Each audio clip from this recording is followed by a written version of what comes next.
Hello everyone, welcome to my channel. जहाँ भी रहें खुश रहें और दूसरों की खुशी का ख्याल रखें। हर आम और ख़ास घर की फर्नीचर खूबसूरती और ज़रूरत भी है। फर्नीचर कितना ही महंगा क्यों ना हो, वक्त के साथ साथ धूल मट्टी की वजह से इसकी चमक कम हो ही जाती है और फर्नीचर खूबसूरत लगने की बजाय बुरा लगने लग जाता है।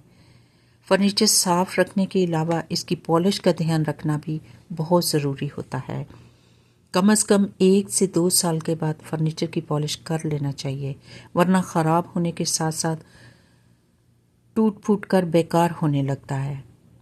जिन बहन बेटियों को अपना फर्नीचर पॉलिश करना और सजा कर रखना पसंद होता है, वो फर्नीचर पॉलिश का ध्यान रखती हैं, और जिनके पास पैसों की गुंजाइश होती है वो फर्नीचर वालों से पॉलिश करवा लेती हैं, और जिनके पास पैसों की इतनी गुंजाइश नहीं होती वो सस्ती चीज़ों से अपने फर्नीचर की पॉलिश खुद कर लेती हैं, ताकि फर्नीचर की चमक बरकरार रहे और ख़राब नज़र ना आए।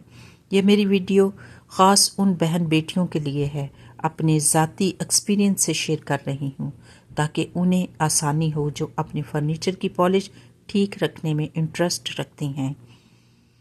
कुछ लोग फर्नीचर पर सरसों का तेल, मट्टी का तेल और गीले कपड़े से साफ करने की कोशिश करते हैं। फर्नीचर पर वक्ती चमक ज़रूर आ जाती है। बगैर समझकर फर्नीचर साफ करने से फर्नीचर बहुत ज़्यादा ख़राब हो जाता है। गीले कपड़े से साफ करने से फर्नीचर पॉलिश कम हो जाती है और किसी किस्म का तेल इस्तेमाल करने से धूल मट्टी और जम जाती है। घर पर पॉलिश तैयार करने के बहुत सारे तरीके हैं। चलिए पॉलिश तैयार करने का तरीका मैं अपना समझा देती हूँ। एक छोटा पेंट वाला ब्रश खरीद सकते हैं तो बेहतर है, वरना एक मलमल का कपड़ा ले लें। 1/2 लीटर थिनर और आध पाव सुंदरस खरीद लें। आप फर्नीचर के लिए अपनी ज़रूरत के मुताबिक इसकी मकदार कम या ज़्यादा भी कर सकते हैं। ये चीज़ें किसी फर्नीचर वाली दुकान, पेंट वाली दुकान या जिसके पास सरफ और ब्लीच मिलती है वहाँ से मिलती हैं। सबसे पहले सुंदरस पीस कर थिनर में डाल दें। इस बोतल का ढक्कन अच्छे से बंद करके पूरी रात के लिए छोड़ दें। करीबन रात 10 घंटे रखने के बाद किसी कपड़े, मलमल के कपड़े या स्ट्रेनर से छान लें। ये पॉलिश बहुत सस्ते में और आसानी से बन जाती है। सबसे पहले कपड़े या ब्रश से फर्नीचर से मट्टी को अच्छे से साफ कर लें। कई फर्नीचर पर फूल या डिज़ाइन बने होते हैं, कुछ फर्नीचर सादा होता है। फर्नीचर जैसा भी है, पहले मट्टी अच्छे से साफ कर लें। एक छोटी सी टेक्निक को फॉलो करते हुए पॉलिश करें। फर्नीचर की एक तरफ से पॉलिश शुरू करना है और गीला ब्रश दोबारा वापस नहीं लेकर जाना, यानी अच्छे से ब्रश करने के बाद थोड़े थोड़े हिस्से को पॉलिश करते एक ही सिमत की तरफ जाना है, और सूखने के बाद पॉलिश फिर दोबारा नहीं करना, क्योंकि जब पॉलिश सूख जाती है तो पॉलिश की नीटनेस नज़र नहीं आती। साफ पता चलता है एक ब्रश आगे मारा है और एक पीछे की जानब मारा है, और दोबारा पॉलिश जिधर की होती है वहाँ की पॉलिश फ़र्क, और जिधर एक दफ़ा की होती है उधर की पॉलिश साफ फ़र्क नज़र आती हैं। ऐसी फर्नीचर पॉलिश सूखने के बाद अच्छी लगने की बजाय बुरी लगती हैं और पैसे भी ख़राब हो जाते हैं। अपने हाथों पर ग्लव्स पहनकर काम करें ताकि हाथ ख़राब ना हो। अगर हाथ पर पॉलिश लग जाए तो पहले थिनर से साफ़ कर लें, फिर आम साबुन से 2-3 बार साफ़ कर लें। काम करते कोई अखबार का पेपर फर्नीचर के नीचे रख लें तो बेहतर है, वरना फर्श से दाग साफ़ करते वक्त लगेगा। अगर ग्लव्स नहीं तो आम शॉपिंग बैग भी हाथों पर चढ़ा सकते हैं। ऐसा करने से हाथ और नाखून में पॉलिश नहीं जाती और हाथ साफ रहते हैं।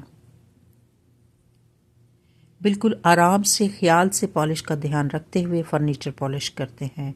इसी तरह से घर का तमाम फर्नीचर स्टेप बाय स्टेप भी कर सकते हैं। एक दिन में भी सारा फर्नीचर कर सकते हैं। घर में किसी और को भी पॉलिश की टेक्निक सिखा दें। پالش صرف ایک سمت اور ایک دفعہ ہی کرنی ہوتی ہے۔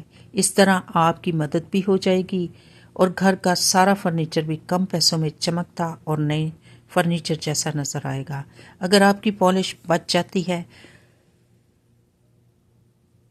چھوٹے بچوں کی پہنچ سے دور کسی محفوظ جگہ پر پالش محفوظ کر لیں اور دوبارہ بچی ہوئی پالش استعمال کر سکتے ہیں۔ یہ پالش خراب بھی نہیں ہوتی، قریباً 1.5 سال تک ٹھیک رہتی ہے۔ پالش 1 سے 2 گھنٹے تک سوکھ جاتی ہے اور اپنا چمکتا فرنیچر دوبارہ استعمال کر سکتے ہیں۔ اگر آپ نے اپنے فرنیچر کی پالش کا دھیان اسی طرح سے رکھیں گے تو فرنیچر کو دیمک بھی نہیں لگتی اور فرنیچر کی لائف بھی بڑھ جاتی ہے اور دیکھنے میں بالکل نیا جیسا لگتا ہے۔ جب میں اپنے ملک میں تھی وہاں بھی اپنے فرنیچر کو پالش رکھتی تھی۔ وہاں جو بھی میرے گھر فرنیچر کو دیکھتا تھا وہ سمجھتا تھا یہ بہت پرانا فرنیچر نہیں ہے، جبکہ وہ فرنیچر میرے جہیز کا تھا۔ اس کی پالش کا دھیان میں خود رکھتی تھی۔ میرے ملک میں فرنیچر پالش کا دھیان رکھنا مردوں کا کام سمجھا جاتا تھا۔ وہاں بھی میں خود پالش کرتی تھی اور ادھر نئے ملک میں بھی نئے اور آسان طریقے سے خود ہی رکھتی ہوں۔ میں اپنے ملک میں سندرس اور تھنر کو ملا کر فرنیچر پالش کرتی تھی۔ وہ طریقہ آپ کو بتا اور سمجھا دیا ہے۔ اب میں امریکہ میں ایسا طریقہ استعمال نہیں کرتی کیونکہ ادھر بنی بنائی فرنیچر پالش اور سپرے وغیرہ مل جاتے ہیں۔ گھنٹوں کا کام منٹوں میں ہو جاتا ہے اور بہت ہی کم پیسوں میں فرنیچر پالش ملتی ہے۔ ادھر بہت کم لوگ فرنیچر پالش کرتے ہیں۔ زیادہ تر لوگ جب فرنیچر کی پالش کم ہو جائے یا فرنیچر ٹوٹ جائے یا فرنیچر 2 سے 3 سال پرانا ہو جائے، وہ اپنا فرنیچر اداروں میں ڈونیٹ کر دیتے ہیں یا ٹریش کر دیتے ہیں، یعنی کوڑے میں پھینک دیتے ہیں۔ میں اپنے ملک میں خود پالش بنا کر کرتی تھی۔ ادھر آسانی ہے، میں نے سوچا اپنا دونوں ملکوں کا ایکسپیرینس شیئر کر دیتی ہوں تاکہ میری ویڈیو کسی کے کام آ سکے۔ قریباً $6 کی فرنیچر پالش آئی تھی۔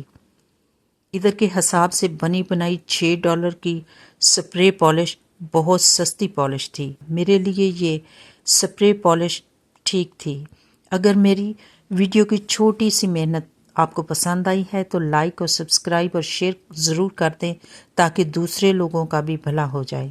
ایک چھوٹا اور پیارا سا کمنٹ بھی کر کے جائیں کون سی بہن بیٹی کو میری ویڈیو سے کچھ سیکھنے کو ملا ہے اور کون سی بہن بیٹی بھی میری طرح مردوں والے کام اپنے گھر کرنا پسند کرتی ہے اور اپنے گھر کے فرنیچر کا دھیان بڑی خوبصورتی کے ساتھ سستے میں کرنا پسند کرتی ہے۔ اب اجازت چاہتی ہوں، ایک نئی صبح اور نئے ولاگ کے ساتھ پھر ملیں گے۔